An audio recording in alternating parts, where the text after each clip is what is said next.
2006, in between 2006, 2007, I was picked up by the feds for conspiracy to distribute 50 grams or more controlled substance, 500 grams or more pound of cocaine. A lot of people ask me, like, what that felt like to be in the feds for so long. I went in between '06, '07. I ain't returned to the streets about 21. So give or take, you know how much time that was. Maybe 14, 15 years. You know what I'm saying? My experience in the Fed, man, is enough to not want to wish that on nobody else. You know what I'm saying? We be out here joking, doing our thing, trying to get our money up. You know what I'm saying? We try to do the things we think it need to be done to survive. You know what I'm saying? On top of that, we run around here with these blickies. We run around here, creating harm for each other. But at the same time, motherfucker don't know because ain't nobody calling home telling them, hey, bruh, listen, man, if I was you, I'd stop everything I'm doing right now because these feds ain't playing. See, back then, we ain't had nobody, hipping us, putting us up on game. You know what I'm saying? It was every man for himself, you know? But my experience in the feds, man, is like no other place I ever been before, man. I done seen niggas get stabbed, right in front of my eyes. It doesn't matter where it's at. You know what I'm saying? One thing about being in the feds, they big on is that paperwork. See, niggas out here, they be gangsters, they be thugs, they be whatever they portray to be. But when you get inside them fed gates, man, game over, homie.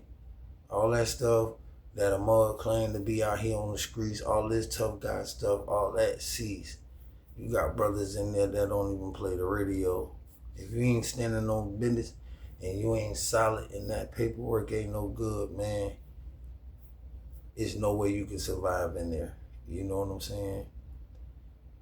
I've seen a lot of brothers, come in there and, try their hand and think they can walk the yard. And they think that, their paperwork can't get found out about. You know what I'm saying? But you got brothers in there, that's all they do.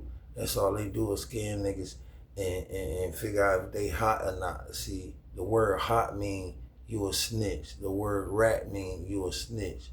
So if you in the feds and you mobbing around and the motherfucker think you hot, they gonna give you 30 days to get your paperwork inside the facility. Now for a long time, the administration tried to do away with paperwork being brought into the facility because they see that it's 85% chance that a motherfucker gonna get killed behind that paperwork. You know what I'm saying? And I done seen a lot of brothers out here on the streets that seem solid, look solid, but fold under pressure. You know what I'm saying?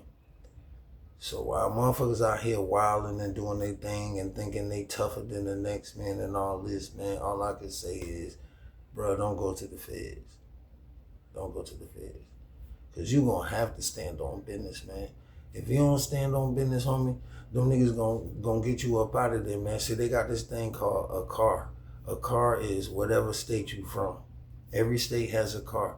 So 9 out of 10, if you from Florida, you way off somewhere, probably in California or Missouri or Midwest somewhere, and you got some Florida homies there, guess what? That's your car, And anything from the South that's, out there in California, out there in them various places, they team up together, you know what I'm saying? Because they so far away from home. So if we in California, you gonna have Florida, Texas, you gonna have Kentucky, you gonna have Louisiana, you gonna have all the southern states come together.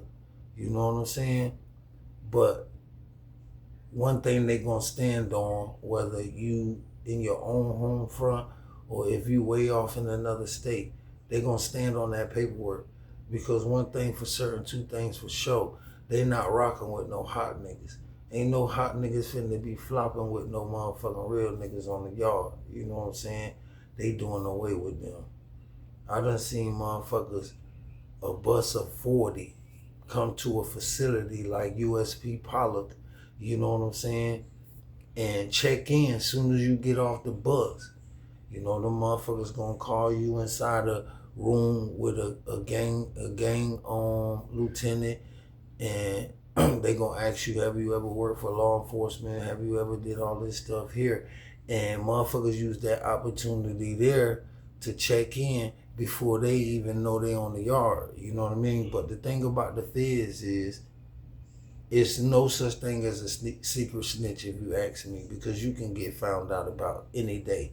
And if you at this one facility, say I'm way out here in Long Park, California, and I just left a facility in Atlanta, you know, and I was hot over there.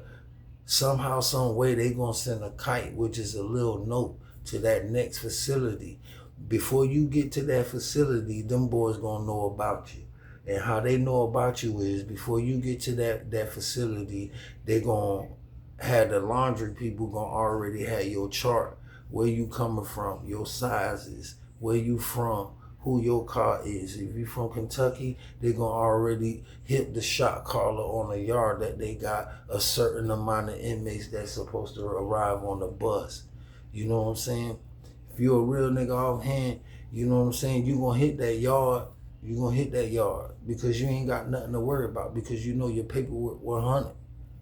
If your paperwork ain't 100, you gonna check in at receiving. I done seen it a million times. And I done seen niggas out here clowning, shooting, doing all this thug-like shit, but get up in there and check in.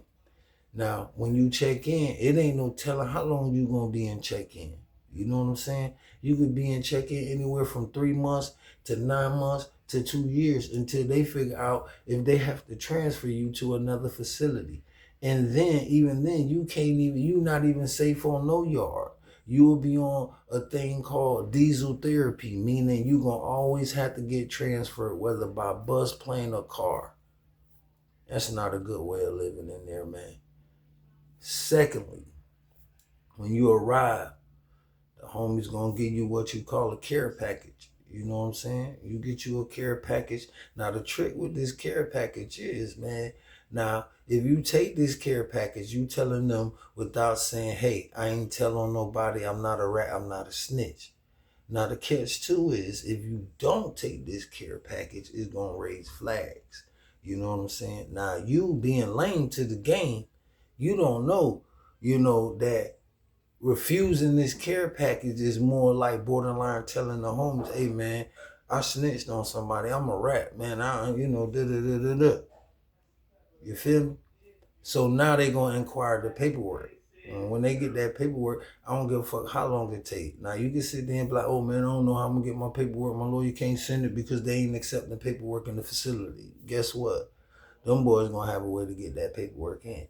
And lo and behold, they gonna pay for it if you can't. You know what I'm saying? Then on top of that, during mail call, they gonna have motherfuckers in every section that's watching mail to make sure whether you get mail or not, to see if that paperwork came in. So there's really no way you can get out of that shit once you hit the compound. When you get there, the officer's gonna ask you all these things. Hey man, if you snitched on somebody, if you told on somebody, I would advise you not to go on that compound. Because if you go on that compound, it's no telling what may happen to you. And it's not a guarantee that if something do happen to you that's life-threatening, that we're gonna get to you on time. You know what I mean? So if you told on somebody, make sure you let somebody know, and we'll take you this way. And the ones who haven't told, right there at reception, they're going to take you to a whole nother way. You know what I'm saying? Now, post-COVID, they will have you go straight to the yard. But being that COVID came in, they'll put you in what you call confinement, meaning like in a 2-man cell for a few days to make sure you don't have the COVID. But when I went in, man, you was going straight to the yard. I mean, same day you going to the yard, if not that same night. after you go through all your steps and stuff. I'm gonna tell you about an experience that I had when I went to Pennsylvania. Yeah, I went to Pennsylvania out there, and out there in Pennsylvania, man, you got some of the Florida homies up there, but it's kind of tense up in that area because there's a lot of Washington, D.C. people there. And it's been known for generations and generations that Washington, D.C. and Florida has a long history of being violent towards one another in any facility. So sending a person up there in the Northeast like that, knowing you really have rivals like that, is setting you up for failure off rip. So, it's no whole bars when you in there, man. You either survive or you don't. You know what I'm saying? So this one particular situation here, um, I get to the facility or whatever, and I'm already familiar with the paperwork gonna be asked about. I'm prepared for that. My lawyer did a good job, um, keeping me up with my paperwork, and I did a good job, sneaking my paperwork from facility to facility. See, you can't just bring your packet in no facility because they checking for paperwork. So what I used to do was I used to break my paperwork down, and I used to put my paperwork in between other papers, drawing papers, sketch papers, any type of paper, because they're not finna go through all that.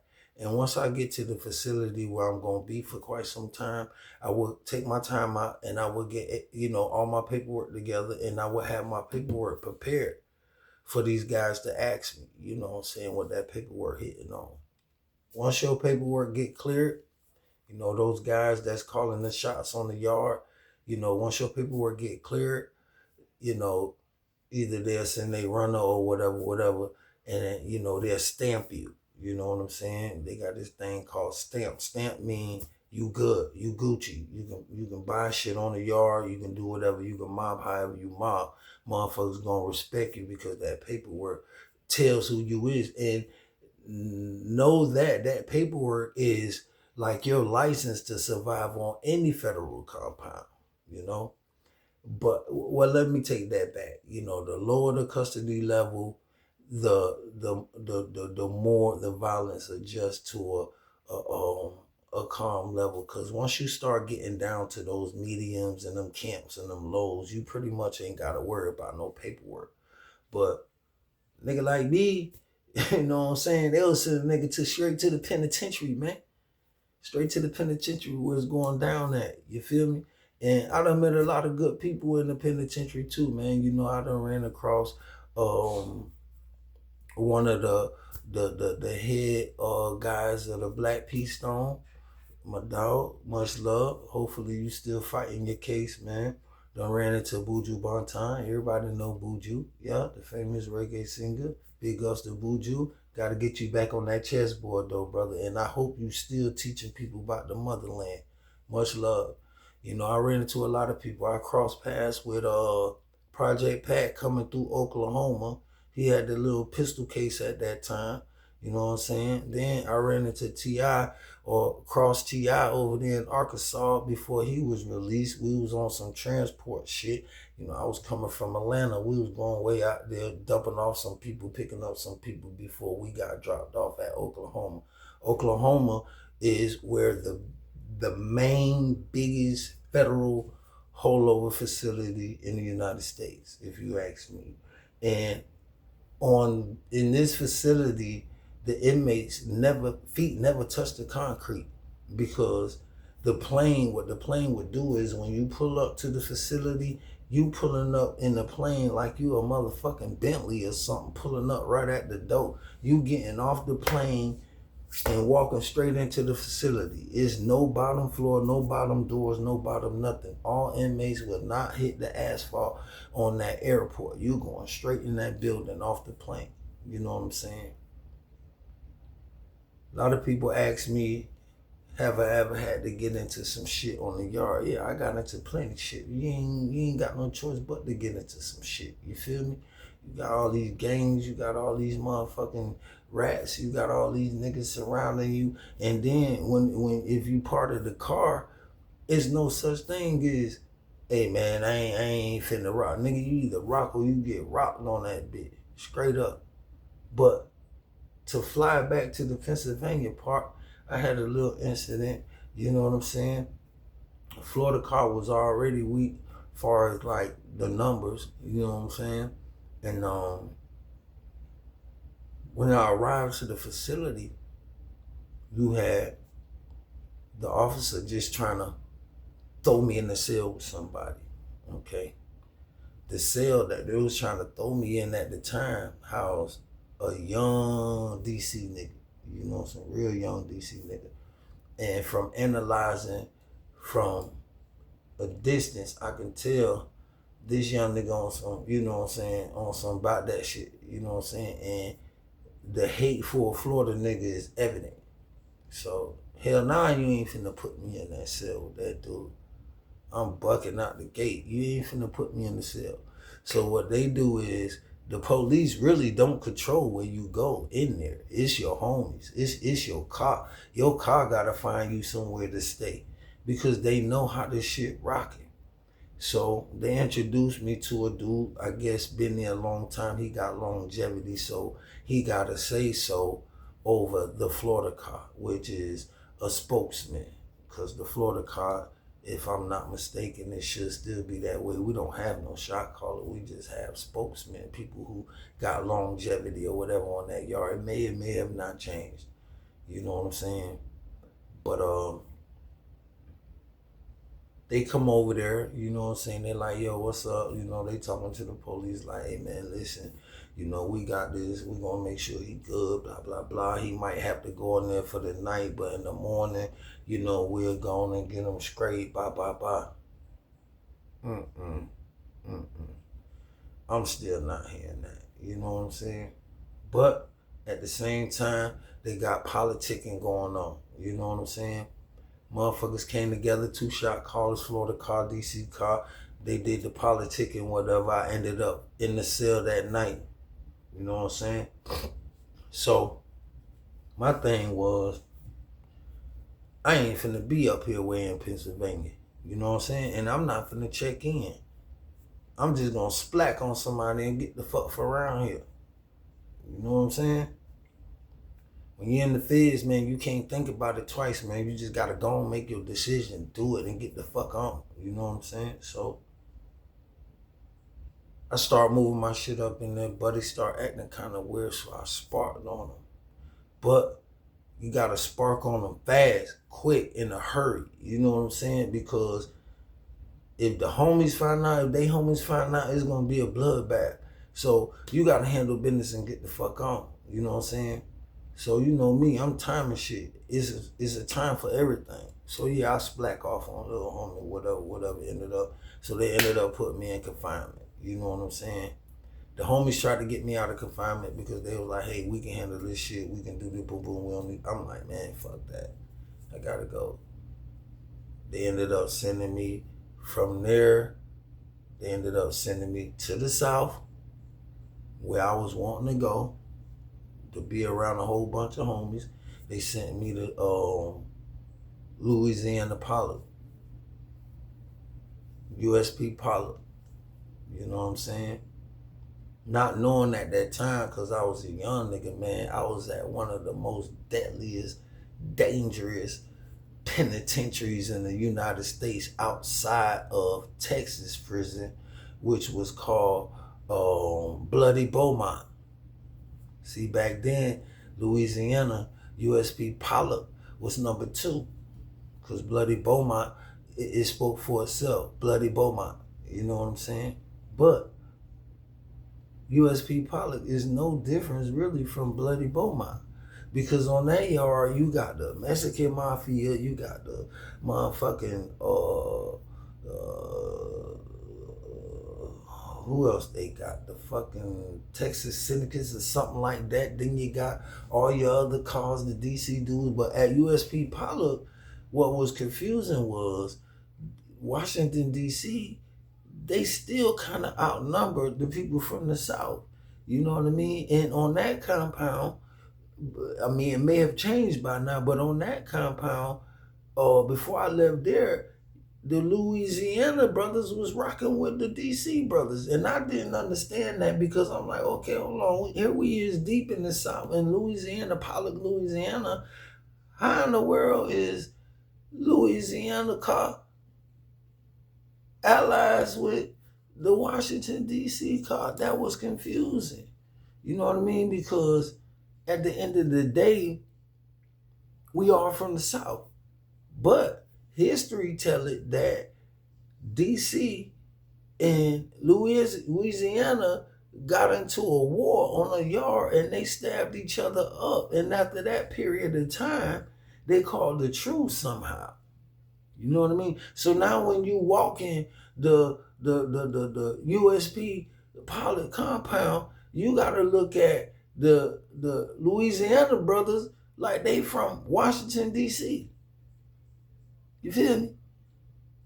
See, this the type of life that you live when you behind these walls, man. People don't call home and tell you this shit.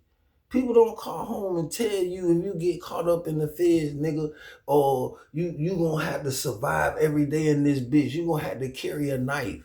Now back to this care package thing. Say you take the care package, your care package gonna have everything you need for that moment. Your soap, your deodorant, clothes, underclothes, all this good stuff is gonna have for you.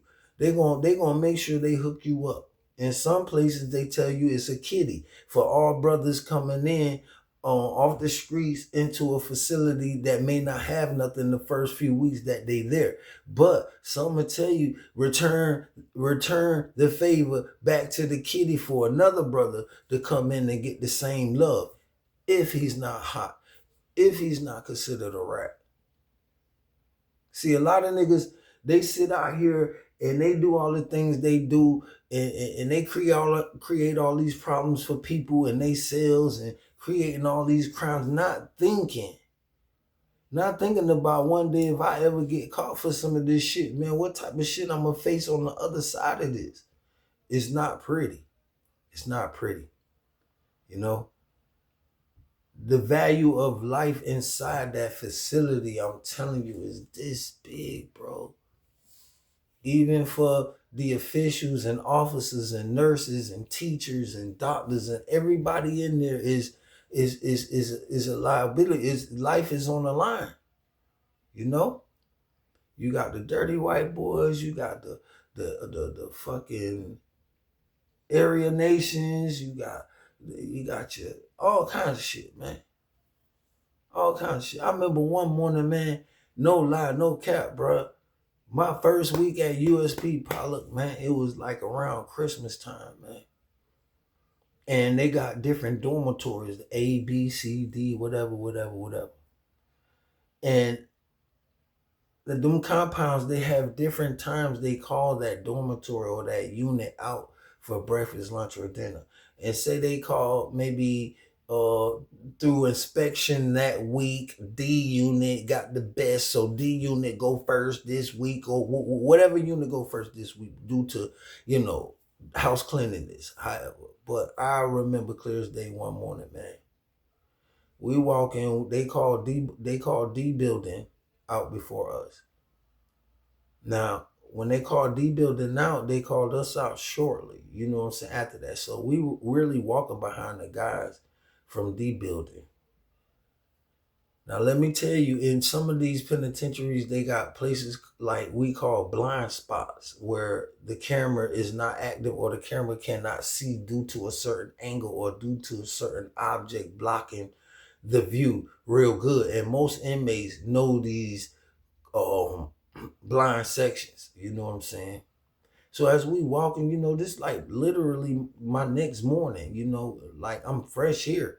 And we walking and I'm getting to know the guys that's with me. They already talking to me about showing work and whoop the whoop the whoop the whoop. I'm fine with all that. For a moment, chaos break off in front of us. So mind you, I'm like on some, like, so what the fuck? You see about 6, 7 brothers, They ain't even brothers. They motherfuckers from the dirty white boy car. You know what I'm saying? They was handling one of their own because they found out his paperwork wasn't good and he was running around the compound stealing radios and shit. Reselling them to people and shit. You know what I'm saying? So they were punishing him first thing in the morning. It's not even 6 in the morning. This dude get punished. I mean punished. It is about 6, 7 motherfuckers whamming this bastard with knives. Oh, please, y'all gonna kill me. Y'all gonna kill me. Please don't kill me. Y'all gonna kill me.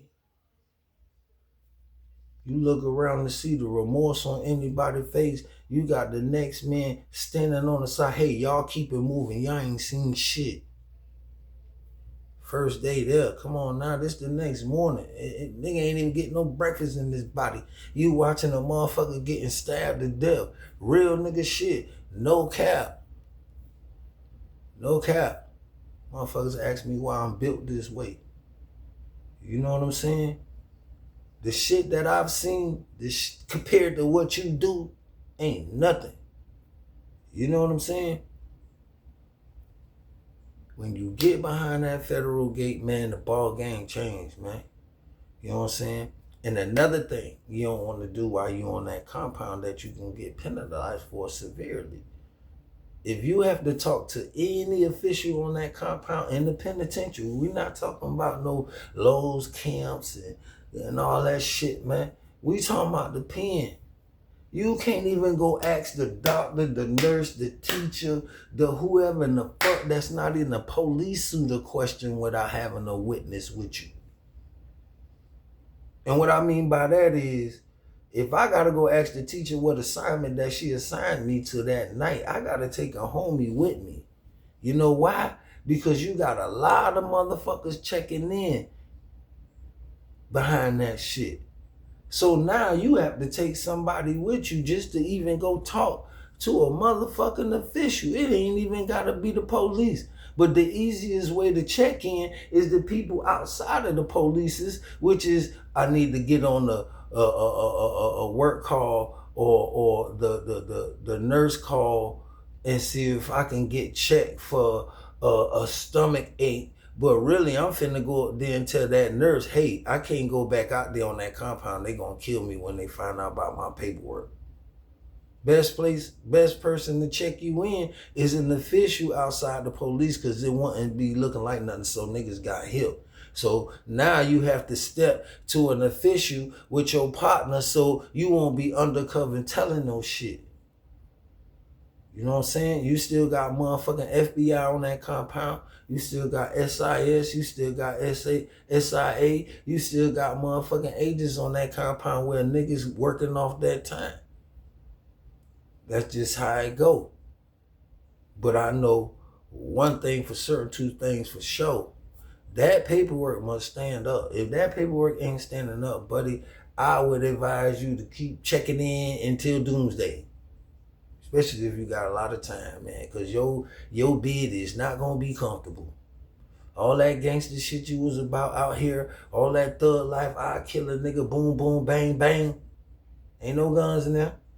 Ain't no guns in there. And you never been taught how to fight with a knife, so you done. You understand what I'm saying? See, another thing about the feds that you really got to understand is you got people from different walks of life, not only from the United States, man. I was around that dude. Do you guys remember that movie with Tom Hanks? I think it was called Still Away or something like that, where he was lost out there in that ocean. And it was talking about how the pirates had done took over the ship. And that was a true story. And I was locked up with that guy, that Somalian, whatever. He was in USP Pollock. If you don't believe me, look it up. Look it up. That man used to run out there on that yard every day. The same man that they made that movie about with Tom Hanks when they took over his ship. The pirates took over his ship from Jamaica or whatever island they was from. They was there with me. I walked to dinner with them. I spoke with them. I watched them play soccer. They played soccer like it was nothing. You know what I'm saying? My thing is, man, if you value your freedom, if you love being with your kids, if you love being at home, if you love the food that's being served to you out here on the platter, stay here, man. Stop acting like a gangster. Because everybody out here ain't no motherfucking gangster, man. Believe that. Everybody out here ain't no gangster, man. And I was inspired to say most of this tonight, man, because I'm thankful, man, because I've been out since 2021 and I haven't uh I haven't even had the desire to do anything to go back into that shit, man. Because at one point in time, it seemed like life was over with for me. Big ups to big old Obama and his administration that made all this possible for us. Big ups for clemency, for the people that got, by on clemency. Big ups to that. You know what I'm saying? Big ups to the law changing from 101 crack ratio to 18-1. I mean, there was a significant drop. A lot of brothers was released. A lot of brothers was, brought home that was down for 20 and 30 years. We appreciate Obama for that. But at the same time, man, recidivism is like at its high peak right now, because you got brothers going into these facilities knowing that it's not good for them, knowing that their life could be taken at any given time. It's not like walking out your front door and feeling kind of free because you ain't involved in a lot. See, in federal prison, you already involved. You already part of a car. You already a part of something that's been going on before you got there. You understand? And if you don't be with it and you ain't rocking with that car, your own car gonna demolish you. Your own car would be the people to kill you. Your own car will be the ones to check you in. And they wonder why I am the way I am. See, this shit ain't no facade over here, man. This shit is all the way 100. That's why I be getting so mad when motherfuckers try me, man.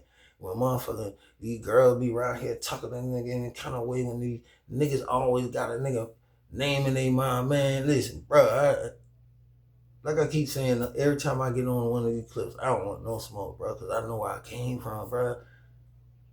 If you trying to survive, you trying to live, you trying to stretch your life out, man, don't go to the feds, man. No, don't go to the penitentiary. Because everything you say you about out here, without a gun, nigga, that shit get real in there. You gonna have to learn how to fight with a knife, buddy. You gonna have to learn how to say, when I wake up in the morning, nigga, when them doors pop, I'm already on the floor, my boots on, nigga, with my knife on me. Like, nigga ain't running up in this bitch doing shit to me. I done witnessed niggas get ran down on 5, 6 in the morning playing about that paperwork. You know what I'm saying? Then you got motherfuckers harboring niggas knowing that they paperwork fucked up. That shit ain't sweet, man. Shit ain't sweet, man. If you value life, stay here. Stay here, bro. I do everything in my power not to go back down that journey. And all my partners that fell with me, man, it's much love to y'all, man, because y'all think the same way I think. No matter how much a nigga accumulated since he been home or how much who got over another, we all value our freedom right now, man. We all value our freedom. We know how it feel to be behind them federal gates, man.